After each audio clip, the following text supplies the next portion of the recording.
امیر کراچی پاکستان سنی تحریک غلام مرتضی قادری کی خصوصی دعوت پر سائمہ بلیسنگ کے سامنے افطار پروگرام میں پاکستان سنی تحریک کے مرکزی رہنما فہیم الدین شیخ کی خصوصی شرکت۔ فہیم الدین شیخ نے عوام الناس میں افطار تقسیم کی۔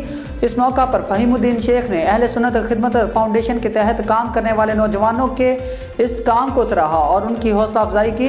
عوام سے گفتگو کرتے ہوئے فہیم الدین شیخ کا کہنا تھا کہ اہل سنت خدمت فاؤنڈیشن سحری اور افطار دسترخوانوں کے ساتھ ساتھ پورے ملک میں سستے راشن، سستا گوشت، سستی سبزی کے کیمپس لگا رہی ہے اور ملک بھر میں فلاحی سرگرمیوں میں مصروف عمل ہے اور بلا تفریق عوام کی خدمت کر رہی ہے۔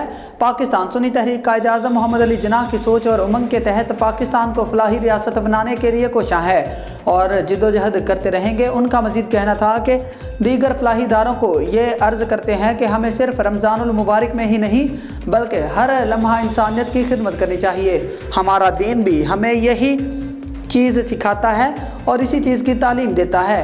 اپنی زکوٰۃ، خیرات، فطرات کے لیے عید کے دن کا انتظار نہ کریں بلکہ ابھی ہی اگر ممکن ہو تو مستحقین تک پہنچا دیں تاکہ ان کی عید کی خوشیاں دوبالا ہو سکیں۔ اس موقع پر کراچی ورکنگ کمیٹی رکن جمشید قادری اور علاقے کے دیگر اہم شخصیات موجود تھیں۔